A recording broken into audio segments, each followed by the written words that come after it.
I was made for loving you, baby. You were made for loving me. I can't get enough of you.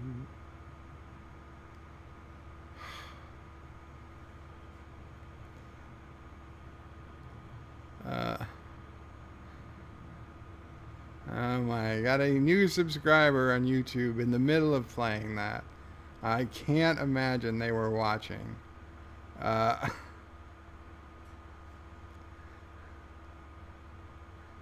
John Araki says, Bird is such a good sport. I've picked some tough ones. Well, you're the ones that got to listen to me.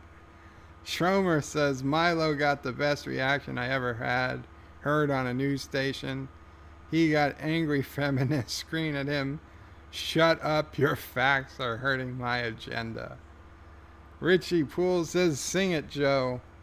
DJ Odyssey says, I can see Anti-Tracker putting this song with Joe singing a picture of Mikey Spock. John Araki is giving the yes. Shroma is doing a disco move. And John Araki is giving thumbs up. Thanks, Bird. You are welcome, John. I am glad you approve.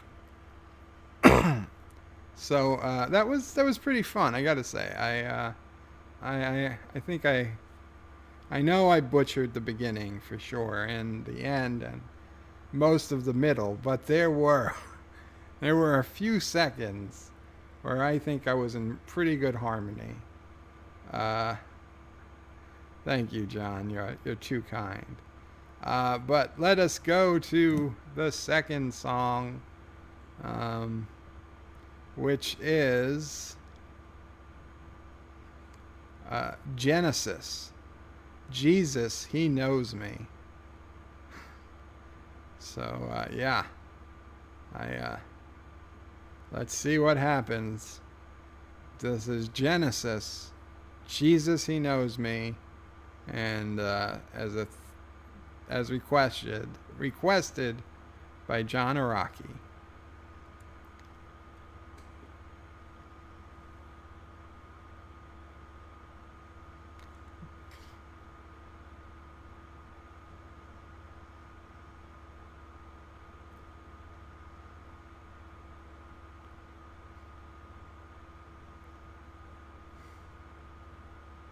You see his face on the TV screen coming at you every Sunday.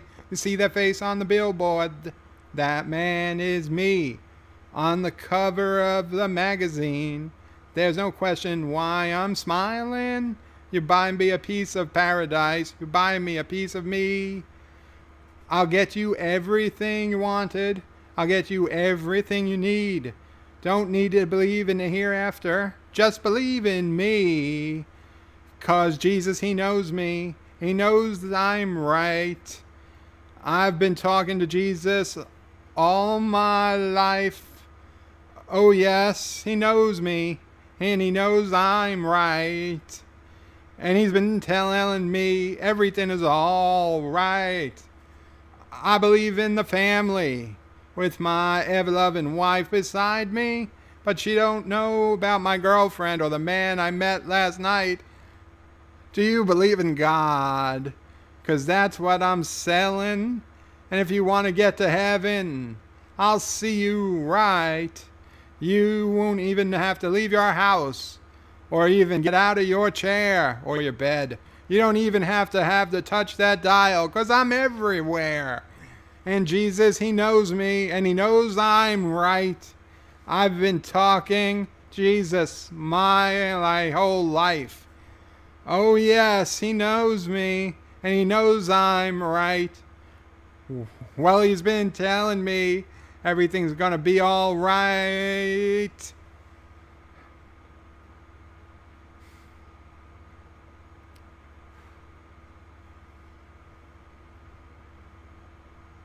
Won't find me practicing what I'm preaching.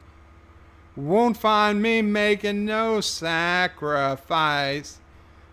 But I can get you a pocket full of miracles If you promise to be good, try to be nice. God will take good care of you. Just do as I say, don't do as I do. I'm counting my blessings,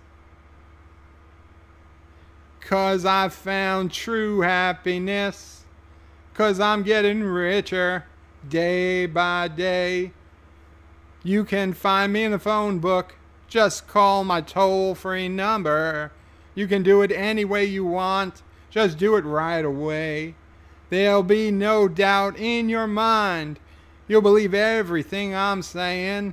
If you want to get closer to Him, get on your knees and start praying. 'Cause Jesus knows me and He knows I'm right.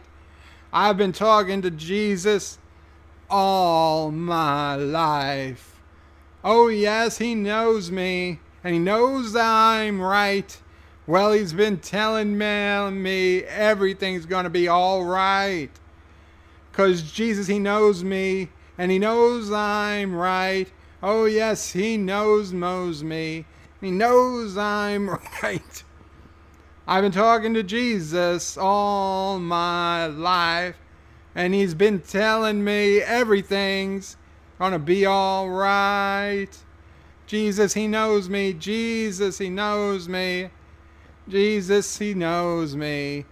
Jesus, He knows. He knows me. Jesus, He knows me. Jesus, He knows me. Jesus. Jesus, He knows me. Jesus.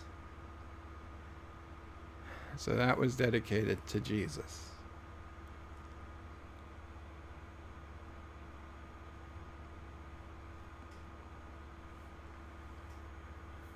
I gotta say, I think I did better on the Kiss song. Michael Chapin. Oh boy. Huh. It gets real when somebody you know in real life comes on the stream. If that is you, Michael. Mike. Let's check the avatar. Joe, looking good, buddy. I'm gotta say it's probably you. I don't do this often, Mike.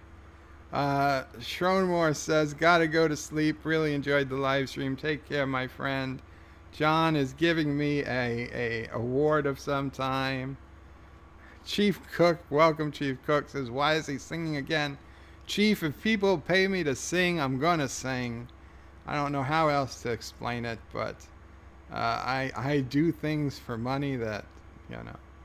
And you know what? I have fun singing, and I am sorry if it makes your ears bleed, but it gives me something to do.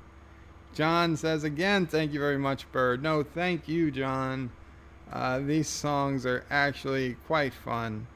They, as much as we like to joke about it, it breaks up the stream. It brings some humor to what can sometimes be a tough stream. Chief Cook says, hey guys. DJ Odyssey says, hi Chief. John Araki says, sup Chief. DJ Odyssey says he only does it when someone pays him to, lol. Chief Cook says, hi DJ. DJ Odyssey says, Bird, I know what you did for that Klondike bar and it was gross. I hate Klondike bars. I hate mint. Okay, if I bite into like a chocolate and there's mint in it, I spit it out. It is about the worst thing I can taste. I mean, okay, for a toothpaste, mouthwash, fine, because I spit that out anyway. But I will not swallow something minty. No. DJ Odyssey says, Bird, yes, I know what you did for that Klondike bar and it was gross. John Araki says, I'll try to pick ones that are slower tempo next time. No, John, you go ahead and you pick any damn songs you want, John. I will do my best to deal with the tempo. You don't pick songs I want. I sing the songs I want to sing anyway. DJ Odyssey says, I will not swallow, Bird of Prey. You know what? I don't even care. Quote me on that one. because it's better than the opposite, right? Eh. Speaking of songs, oh, I don't know. I don't want to sing that one now because Sassy would not be happy. Chief Cook says Captain Picard and Captain Terrell. Yeah. DJ Odyssey says Lowell. DJ Odyssey says, glad you are such a good sport, Bird. Well, don't really have much of a choice in the matter, do I? But no, yes, I enjoy it. I'm glad you guys enjoy it. Richie Poole says, Bird, is there anything you won't do for money? Yeah, and I've said it before. I won't do the gay stuff. Won't do it. Not enough money. Thomas Potts says, I blacked out when he started singing What Did I Miss? Just joking, was in the shower. Ah, so you were thinking about me in the shower, Thomas. Too much information. DJ says, read up, Thomas. I got you a new quote. Yeah, he did. John Araki says, I would do anything for love, but I won't do that.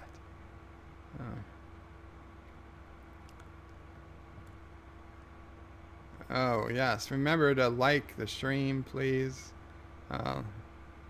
Subscribe if you haven't subscribed. All those good things.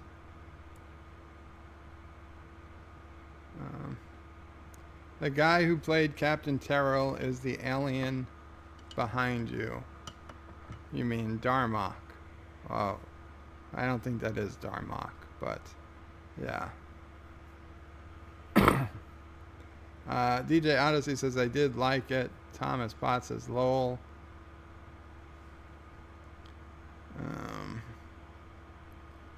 Let's see. What else? What else did I have in my bag? Oh, we need to check in on our nation state, the beautiful Armed Republic of Caroga. Let us see what is up in Caroga this evening.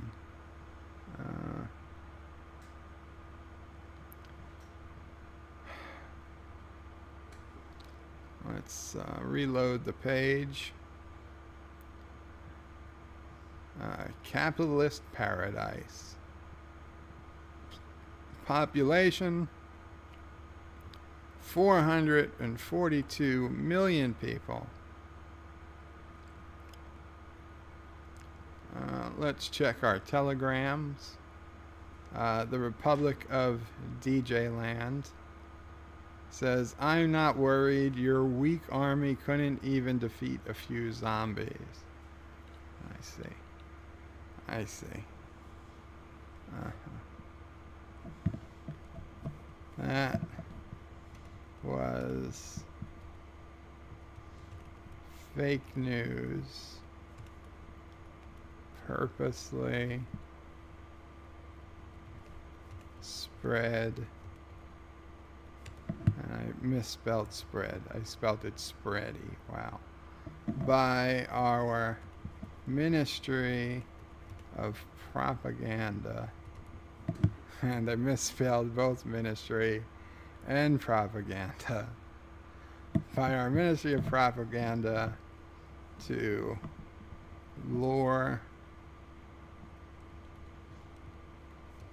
our enemies. It's hard to put my hand in the right space since the microphone is right where my arm would be. That was fake news purposely spread by our Ministry of Propaganda to lure our enemies into a false sense of security. Yes. ... Meaning more is going to come. And then we also got a A telegram from the Empire of Triggerland 85. Caroga will be flat like a pancake soon. Yeah.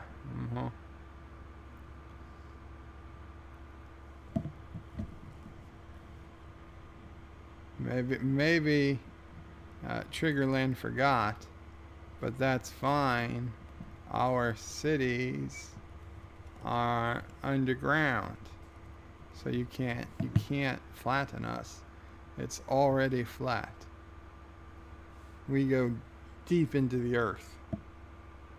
These people, they think they can attack us with conventional weapons. Okay, time to pass some legislation. A killer app. What's the killer app? Teen pop sensation Justin is dead. Oh, no big loss. And police are investigating into his brutal murder by decapitation. Wow. Has revealed that it was a contract killing organized by a highly professional dark web assassination firm. I say we hire these guys. Let's see if that's an option. First person, let's see, there's 4 people on this. Number 1 says this talentless teeny bopper's pop music may have been criminally bad, but he didn't deserve the death penalty. Jokes online video blogger and police academy dropout Natalie Singh. Clearly, law enforcement is struggling with modern technology. Leader, if you're watching, take my advice. Spend some money on a decent cybercrimes division. Fill it with people who might have failed a stupid physical test, but who are tech savvy and brains. Oh, and in case you're wondering, yes, I'd love to join up. Well, that's not the worst decision. Number 2 is you can't police the internet short of shutting it down, and only a loon would suggest that could be an option. People need to defend themselves at the moment of attack, asserts Tasers and Lasers rep Waylon Bernstein via streamed video link. Crazy regulations about so-called reasonable force are holding us back. Let's be free market, arm the people so that a free people can freely defend themselves, though obviously ahem, not for free. This is the Armed Republic of Caroga. They're also all supposed to be armed anyway. So number 2 is looking most likely. Number 3 starts off with bonjour. So already number 3 is off to a bad start. Bonjour interjects Victor Reno, a dignified-looking gent who you thought was just a cleaner, as he places a handgun on your desk with a barrel pointing towards you. Uh-oh. The One Click Death Corporation sends its greetings. We'd like you to legalize our little enterprise so we can move from the dark web and into the light of legitimate business. Death merchant apps and micropayment mutilations. We would allow you to create a small excluded target list and will always be fastidious with tax payments. Just think of it. He departs, leaving a handgun on the table. Well, I don't know. Is somebody who would open up with bonjour really capable of running a hit for profit business? And number 4 says your phone chimes as what's on message comes up through your brother. Lol, mate, ding dong, news just in, yo, Pop is dead. Long live good taste, you wasn't me to get together a list of other pop star targets? Haha, I got secure pay buddy set up. You just say the word and you strike a blow for music lovers everywhere. Bang, bang, bang. Be seeing you. Wow. Huh.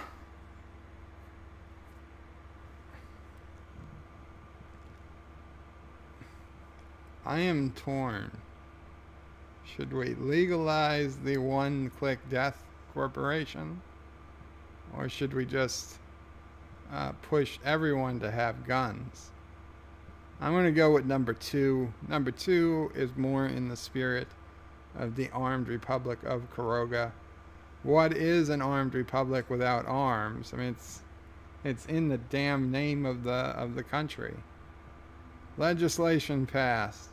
Ironic death by tasering is on the rise amongst door-to-door taser salesmen. Caroga's civil rights rose from some to below average. Well, at least it was a rise. Okay, let's see what our next legislation is. Is the end in sight? The end is in sight? A high-profile manhunt capture, trial, and conviction of Ned Cannibal Bishop has been occupying news headlines for months. And now serial slaughter is finally scheduled to be executed. While most executions tend to have people in the viewing gallery, the notoriety of this infamous ingester of infants, oh my God, has demand for ringside seats at an all-time high. Wow. Number 1 says, I guess I want to see with my own eyes that he's definitely dead and gone. Explains mum of 3, Aphrodite Hackett. Filing a cartoon.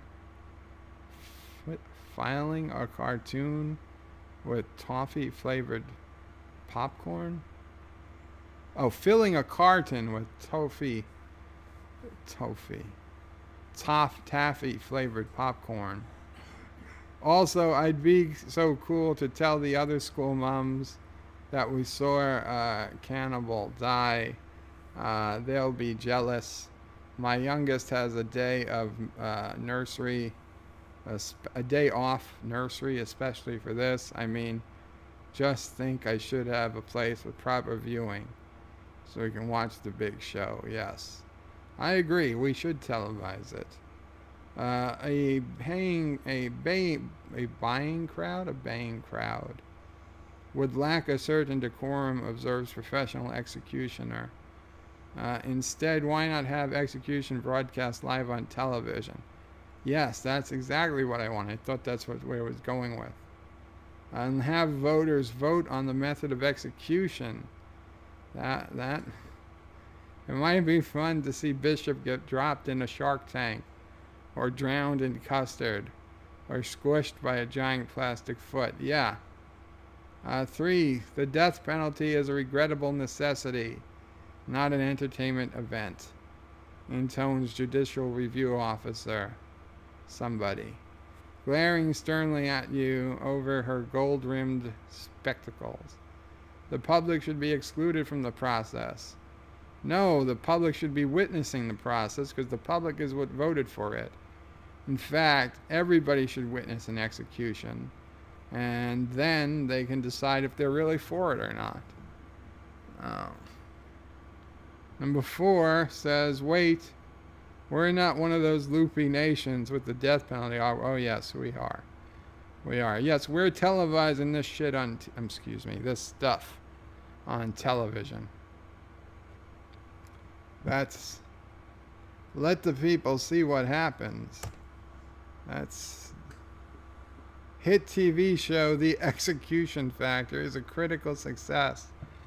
Caroga's civil rights fell from below average to some. How the hell are civil rights deprived by people who are going to be executed anyway, getting executed live on television? I guarantee you that will cause more people to be against the death penalty than ever before. So that should have increased civil rights, not dropped civil rights. That's why this game is stupid sometimes. The Republic of DJ Land says, the Ministry of Peace, you say? To lure our enemies? We have earplugs. Oh boy. Take a hike. While you were conducting operational inspection of new Caroga National Guard search and rescue helicopter, dispatch received a distress signal from a personal locator beacon, a GPS-enabled device wilderness adventurers use to request life-saving help. The helicopter immediately raced to the scene, sitting down in a remote sun-baked meadow. Unfortunately, the distressed hiker refused rescue, saying, my stub toe is feeling better now. Well, you're damn right he's going to better be paying for the cost of that helicopter. The debate. Agent Smith, a National Guard rescue operative, is exasperated.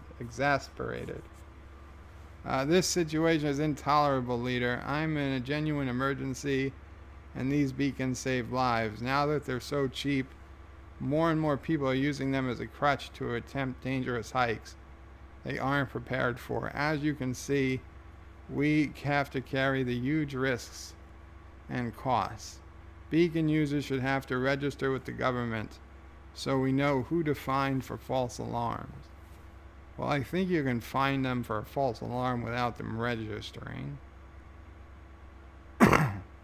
Number 2 says the helicopter crew patches an incoming call through to your headset. Hello, asked famed luxury safari hunter. Oh boy. Somebody, Leopold Ardington III, Esquire. You know, my friend's manufacturer makes satellite phones and can allow rescuers to contact hikers and assess the situation before calling out the cavalry. Sure, the service subscriptions are pricey, and you don't always get through, but mandatory satellite phones for hikers will reduce false alarms and are great for checking your stock portfolio from any summit. Well, number 3 says, by this point, you've been standing in the sun for a while and have mild heat stroke setting in. Wait, is that a bear wearing a tie? You know, expensive fines and equipment will only discourage people from seeking help when they really need it, says the bear, while munching a stolen packet of honey burr berry cereal. That'll cost lives too, yes, but not my life. The better solution is to increase funding for national parks. No.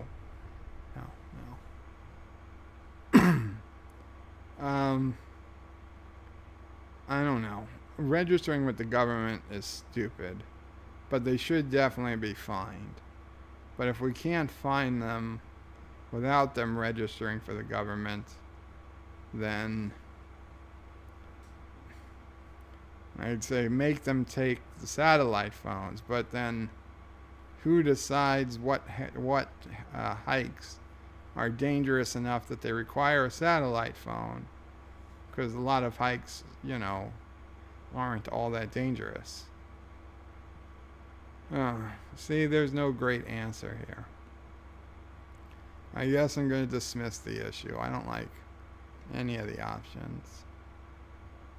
Trouble brewing. Uh-oh. This morning's strategy meeting was brought to a grinding halt when you and your cabinet were subjected to the worst pot of tea you've ever had the misfortune of suffering. The leaves weren't properly brewed, the milk was skimmed and powdered, and water was lukewarm, and the sugar bowl was full of salt. Oh boy. The debate. Oh gosh, leader, I'm sorry, I don't know how to make your boiled leaf water. Spits McCone, the ever sarcastic secretary responsible for the offending brew. I was busy learning trivialities like typing, minute taking, IT skills, and calendar organizing. How about you all drink Eki Cola from now on instead? In fact, you should get rid of tea from the whole of Caroga. It's a drink for old farts and fuddy-duddies anyway. Wow. No, we're not going to do that. Number 2 says, look, Secretary of State, that damn Secretary of State, I say, and even know how to make tea properly, explains the elderly Secretary of State, pointing to the desk nameplate that says Secretary of State. The problem with young people today, as well, besides they constantly glued to their pure pair phones, is that they don't know how to slow down and take the time. We should make tea making kitchen skill part of the national curriculum, encourage all those teenagers and 20-somethings to stop rushing around and to appropriate a proper tea service. Appreciate a proper tea service. Yeah, we'll force tea services on people. That doesn't make a lot of sense. Number 3 says, poof, slow-mo food and drink is so last century. Mocks Tim Blofield, your chief of science. Why is he here? While digging into his microwave burrito, now I want a burrito, says what you need is instant tea in a can with some sort of heating widget that triggers with the ring pull and plenty of preservatives to make it last. Once again, science has the answer. So shall I assign some government grants for food technology research? Or what? No, we're not going to be doing food tech research. Number 4 says, oolings for a better tea, giggles Ben Hamilton, your pun-loving Minister of Agriculture, and your cabinet brace themselves for an onslaught of tea-related puns. Can we mitch a solution to the problem? Can we rise to the occasion? Can you read that report I sent you? Did I get things down to a T, my Darjeelings? In the face of blank faces and silence, he changes tack. Anyway, coffee. Coffee is easier to make and nicer. Subsidized coffee growers. Wow. So, choice 1 is ban tea. Choice 2 is force teenagers to learn how to make tea. Choice 3 is to invest in scientific research to make your own self-heating teas. And number 4 is to subsidize coffee growers. These are all bad choices. But I'm not totally against adding cooking to the school curriculum. I actually had in middle school, one of the classes was like a cooking class. I don't know why the hell we had it. It was the one classroom in the school with a kitchen in it. And we actually, like, intro to cooking. And, yeah. I don't remember ever cooking anything because, I mean, they were too afraid of us by the fire, but it was there. So, you know what? We'll take number 2 just because the nation grinds to a halt for afternoon tea. But there's a surge in manufacturing. I think this will be good for the country. Caroga decides crosswords best beget angry letters. A major national newspaper is taking heat after one of its crossword puzzles contained the answer bigwigs, which is considered a racial slur by Bigtopians. This is not the first time the paper has come under fire for its puzzling word choices, and concerned citizens are squaring off outside your door. Well, we know where I'm siding on this. It's the one that says make them all racial slurs, if there is one. Number 1 says, get a clue, leader, shouts Judas Fields, president of the Caroga Civil Liberties Alliance. Oh, I already don't like you, Judas. As he snaps one of your pencils in half. It's well known throughout the United Federations the B word is a derogatory degrading term referring to members of our nation's bigtopian community. There's only one solution: demand the paper. No, not going to demand the paper fire people. Number 2 says, what 5-letter word means ickness? Inquires Bill Pants, crossword editor for the newspaper in question. Gleaning up from a recent puzzle submission he's proofreading. Oh, that's right, chill. Look, the word bigwig simply refers to elitist fat cats, as was clued in the puzzle. On rare occasions, perfectly legitimate words have sometimes been used as slurs, like pork, beepus, or junkie, are fair use in a puzzle. Apologies for anyone who was offended, but that's where the matter ends. It's as black as white as it gets. You know what? I don't even have to read the rest. But I will, a little bit. Solving this puzzle requires us to think outside the box. Problem indicate... No, there was no problem. So skipping 3. Number 4 is, this wouldn't even be a problem if we nationalize the media. Okay, number 2 is where it is. Crossword puzzles have been co-opted as a symbol of racial discrimination. Well, that's the people's who's complaining's problem, not mine. What's going on at the World Assembly? The Cloning Convention. A resolution to modify universal standards of health care.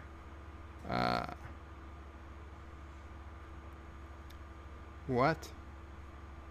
Repeal on tobacco and electronic cigarettes was defeated.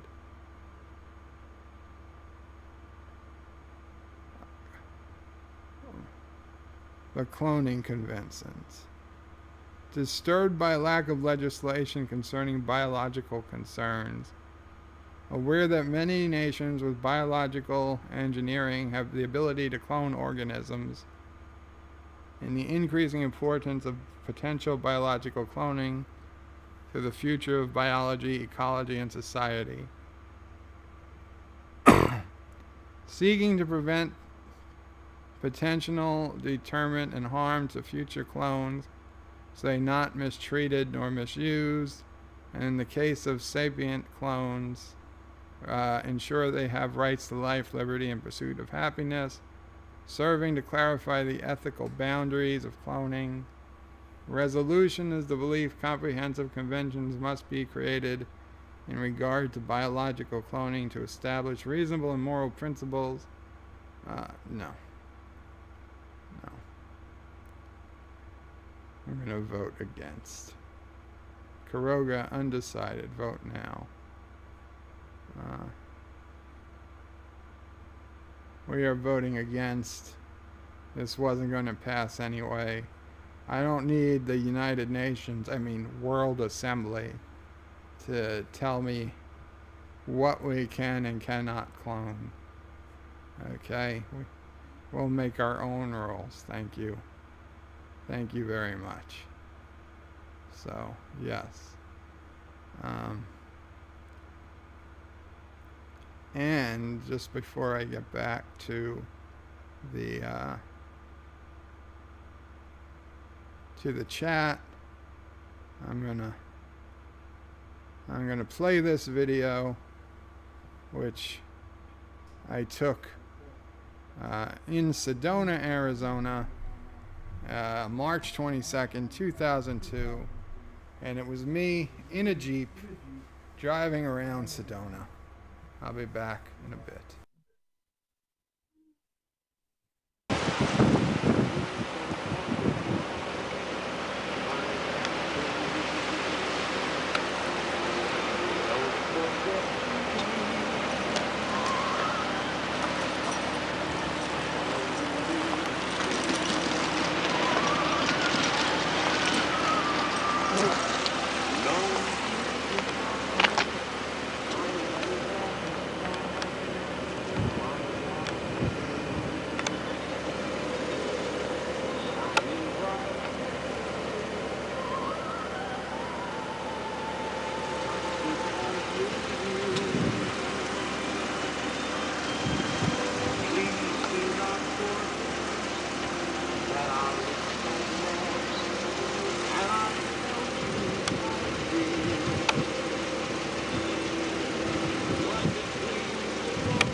Okay, time to have some fun. Yeah, look at that. Time to have some fun. We got some Sinatra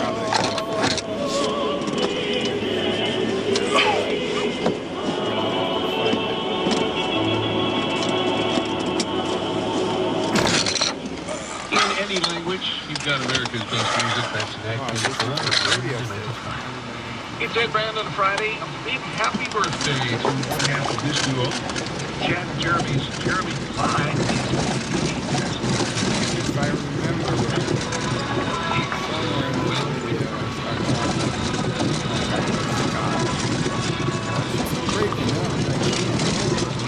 I've got to have more. This car was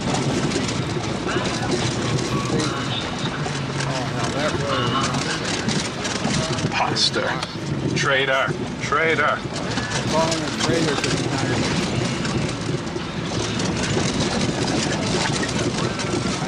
I still do the same thing.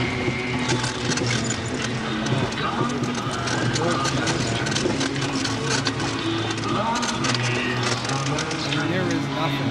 You go out, you go over the side and you die.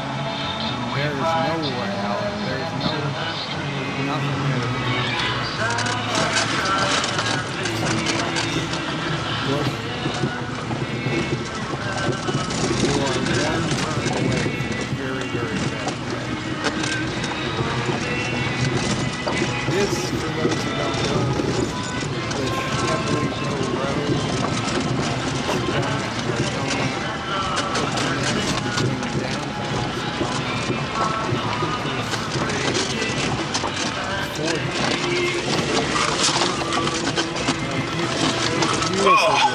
Ow. It is a beautiful drive. One of the most beautiful drives in the country.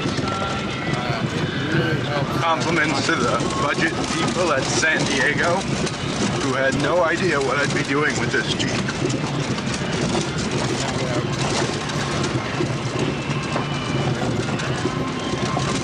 But they were charging me twice as much, right? That would hurt.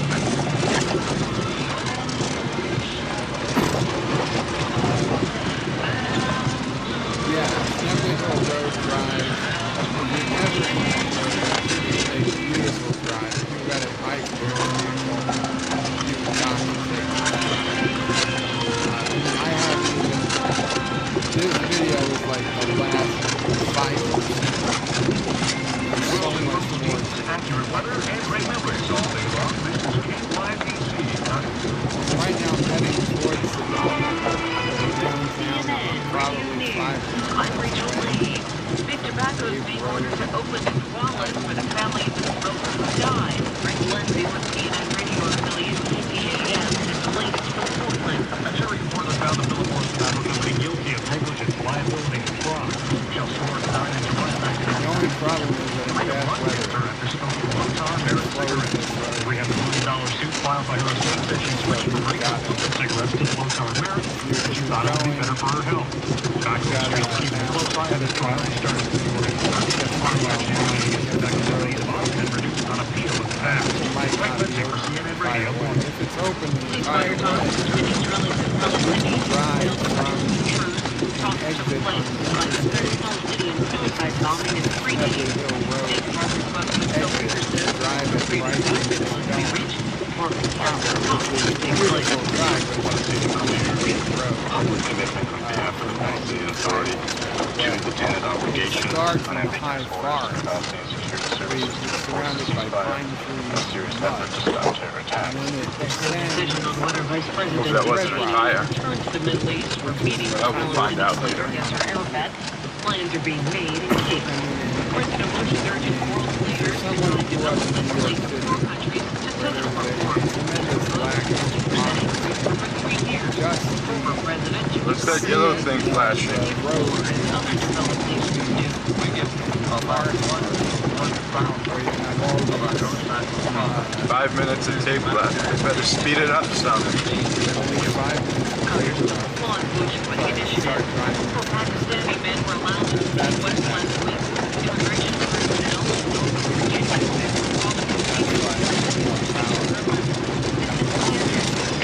So maybe I better just switch tapes. Well, we'll see.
Need more power to the shields.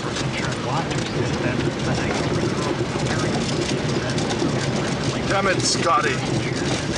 Sandstorm, dead ahead.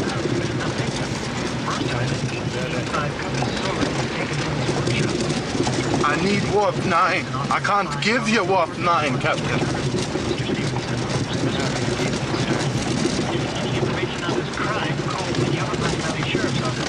Damn it, man. Give me warp 9. Aye, Captain. No, Captain, she's gonna break up! Okay.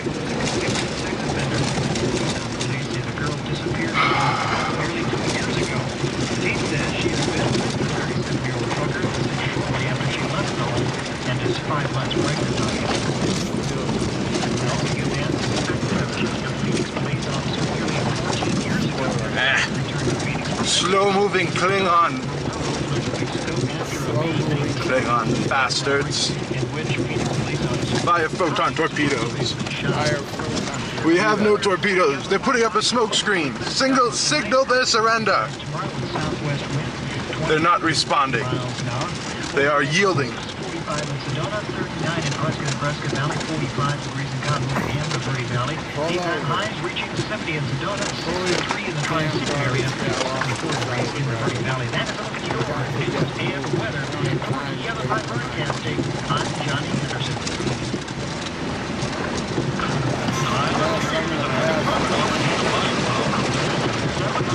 Aha! Klingon bastards.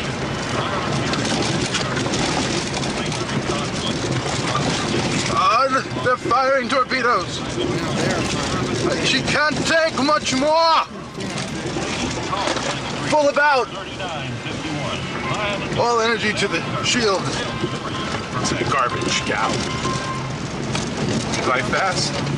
Safety pod.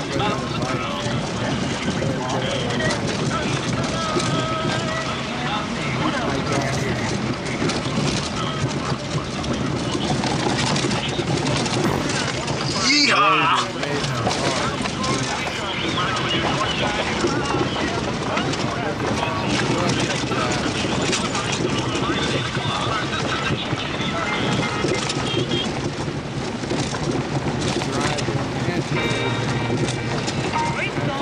Status. 2 minutes of video remaining. Can we make it?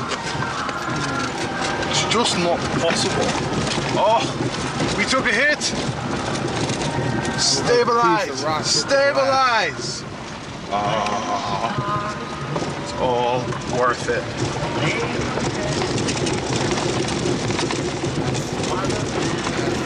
The ship was not designed for this, Captain.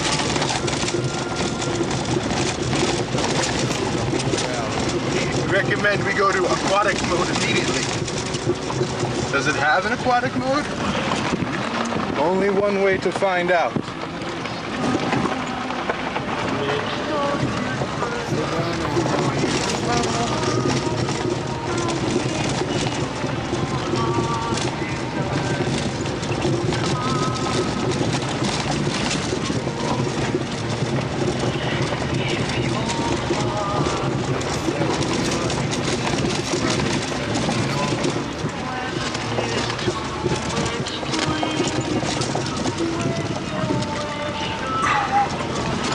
Sensors forward.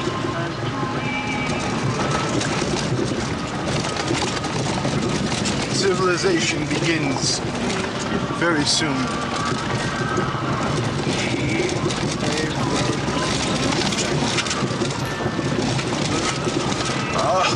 She's taking a beating! Damn it, I need more power! We have 1 minute left. Yes! Full power!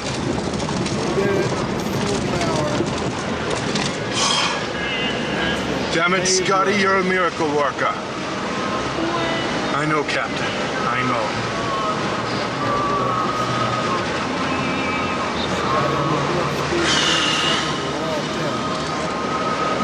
All systems green, Captain.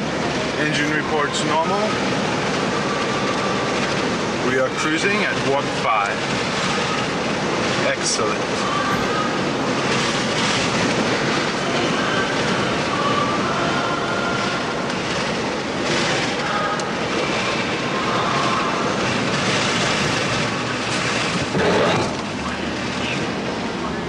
Live long and prosper. There we go. There we go. Live long and prosper. That takes me back. I wasn't planning on showing the whole video, but man, once I got started, I couldn't stop.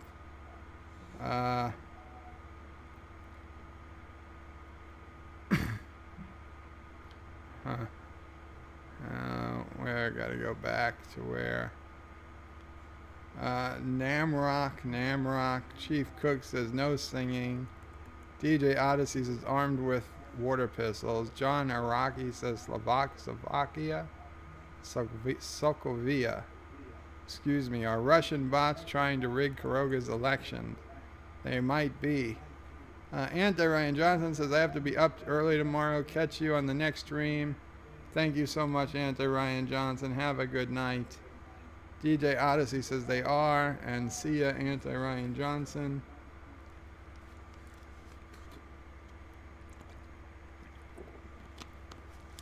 DJ Odyssey, Rutro. Tracker was still there through the singing. Bird, you are busted, lol. He might have just left the computer on and not actually heard the singing. John Araki says he needs permission from Mrs. Anti-Tracker to pick on Bird. Oh. Thomas Potts is heading to work. Be back soon. Death to Caroga.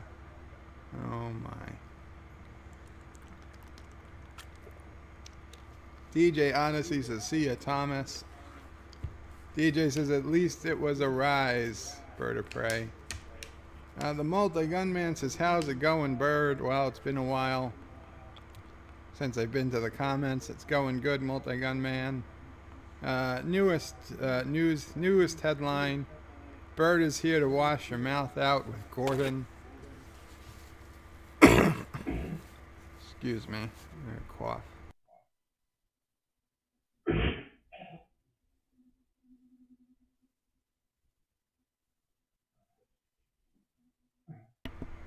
That was some cough.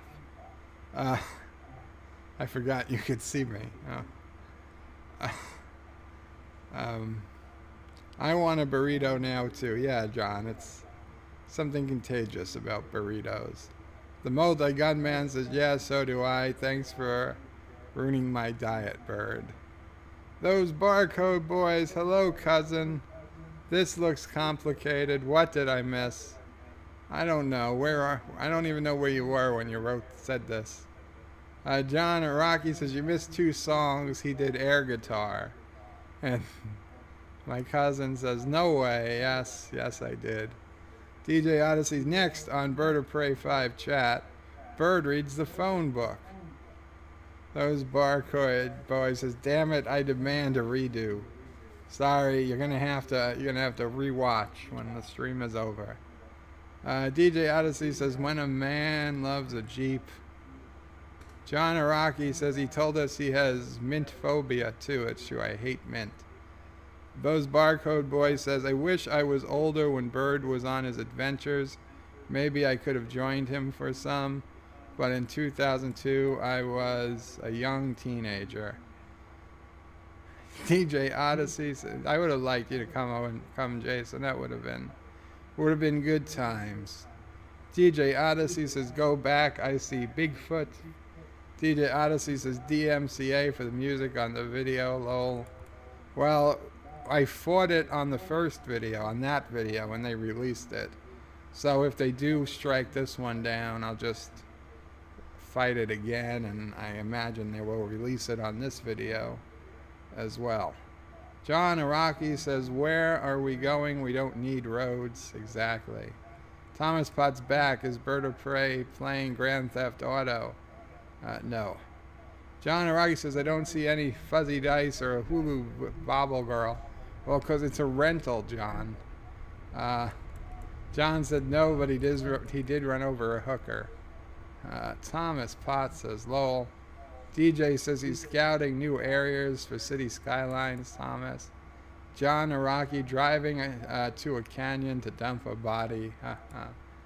Lol, San Diego, says those barcode boys. Had no idea. Well, no, I was in Sedona. I had driven the Jeep from San Diego. Barcode boys, did you get a white Jeep so that you could see the dirt when you were done? I didn't get to pick the color. I was just happy they had a Jeep Grand Cherokee.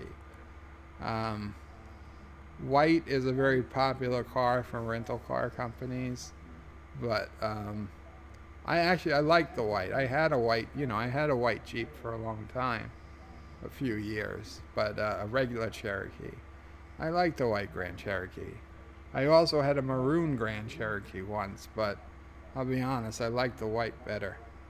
DJ Odyssey says, I can't tell, but it sounds like Bird is trying to talk through this, and it's really, really low.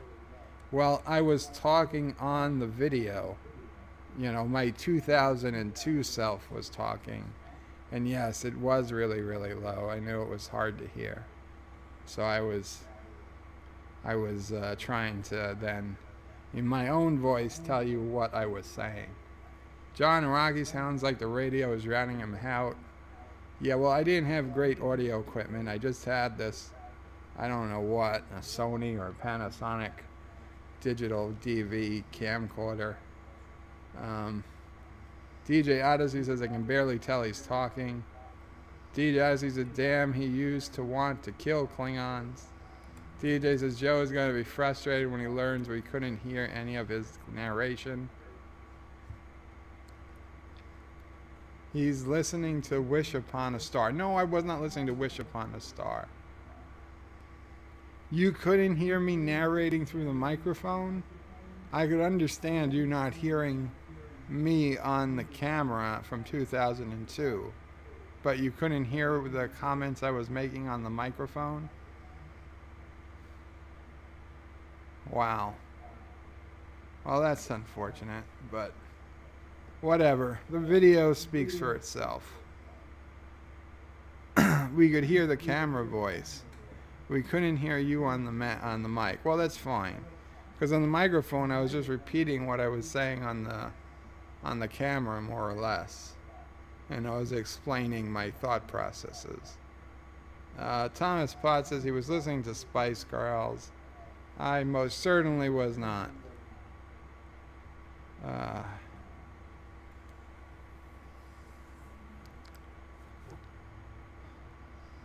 So,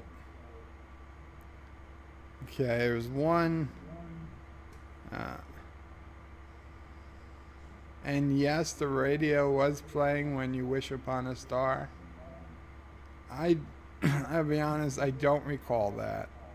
If it was, I'm shocked, since, I mean, I wasn't listening to Disney Kids radio or anything. I was listening to like a Frank Sinatra type station. But I will not argue with a professional DJ much.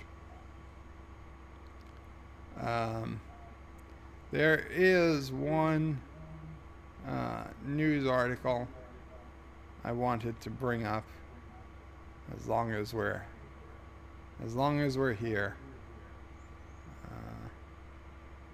Back to the web browser. And depending on how well you follow things, you may already have known this. But is this the end of recycling?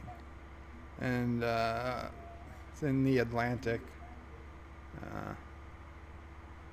You can Google it. I'm sure it'll come up. But it's a decent length article. I'm not going to read it verbatim, but basically, for those who don't know, for the last 20, 30 years that we've been having growing and growing recycling programs in our cities and towns, it's only been profitable, it's only been worthwhile because China was buying all of the plastic and the paper and the metal that we'd sell, and they would buy it, and it was only at like 90% purity. So, I mean, even in our best day, we were barely able to get to 90% purity. Even after people would pull out garbage from recycling manually, there was still so much that shouldn't have been in the recycling that 10% of what they got was useless, and it was actually damaging their equipment there in China. Well, recently, for reasons, China decided to up that. I guess there's more recycling on the market now, that they don't need to take the 90% clear recycling. They only pay for 99%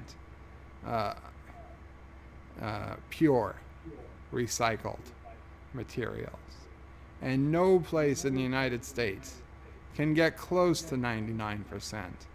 The only way to do so is to hire tons of people to physically sort the recycling manually through miles of conveyor belts.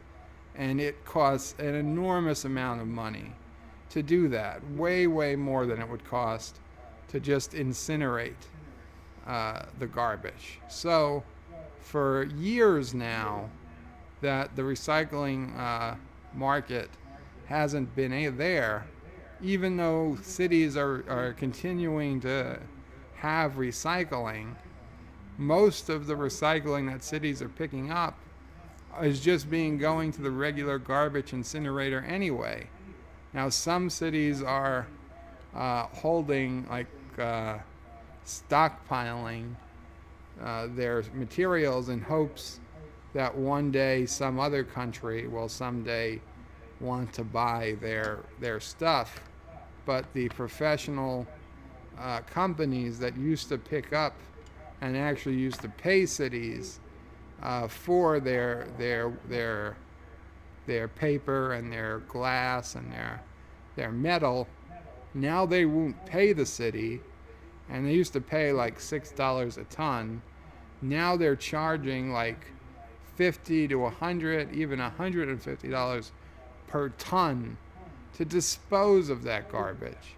So now, instead of making money, cities are losing tons of money with their recycling programs. So, yes, don't be surprised if your city one day just decides to cancel their recycling program. And frankly, they'd all do it already, but they're afraid that they admit that just having a recycling program makes people feel better. It makes them think they're doing something for the environment when they put that plastic cover from a coffee cup in the recycling bin, even though A, that plastic cover is not recycling, and B, even if it was recyclable, nobody's taking the recycling, so it's all being burned as garbage anyway. But they don't want people to feel bad, so we're keeping up this charade that we're recycling stuff, when we're not recycling anything anymore. So yes, this breath of reality has been brought to you by Bird of Prey 5. You're welcome. Stop recycling. Stop recycling. Save money. Save yourselves. Vote to end recycling.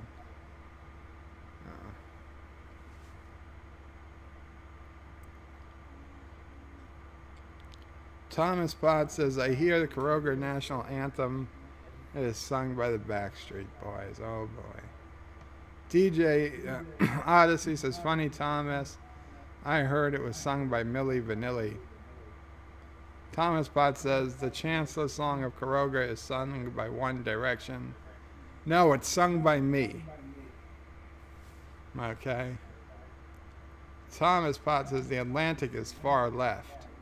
Well, far left or not, it doesn't change the fact that there's nobody to buy the crap recycling that we produce. DJ Odyssey says hoarders. Multi-Gunman says that's what I say. Goddamn hippies, lol. Thomas Potts says we have recycling garbage cans at work, but no dumpsters for recycling. Just goes into the normal trash. Exactly. The Multi-Gunman says, I'm pretty sure Caroga National Anthem is sung by Michael Jackson. Oh, God. The Caroga National Anthem was originally sung by Michael Jackson and is now banned. Better ban the Caroga National Anthem then. Yeah. Okay, guys. It's that time. Thank you all for coming. Please like, comment, subscribe, do those things, tell people. Tell people, please. Feels like only a few weeks ago we broke 200 and now 300 is within my sights. No, it's not Jaloja time. I already Jaloja'd a couple of times. Is it best its song? I don't. Qapla, bird. Yes, John. Qapla. Good night, all. Thank you again for coming. Tomorrow is Star Trek Discovery and the Orville, and I will very much try. First 300 subs, then world domination. Exactly. Tomorrow is, yes, Thursday. I will try to do probably a City Skylines stream, 4 o'clock-ish, and go for a couple hours. And then I'll probably stop to watch Star Trek and the Orville and see what Anti-Tracker has to say. So we'll see how it goes. But yes, Qapla, good night, take care, enjoy, and I will see you guys tomorrow. And thank you guys again, and good night. Good night to everyone.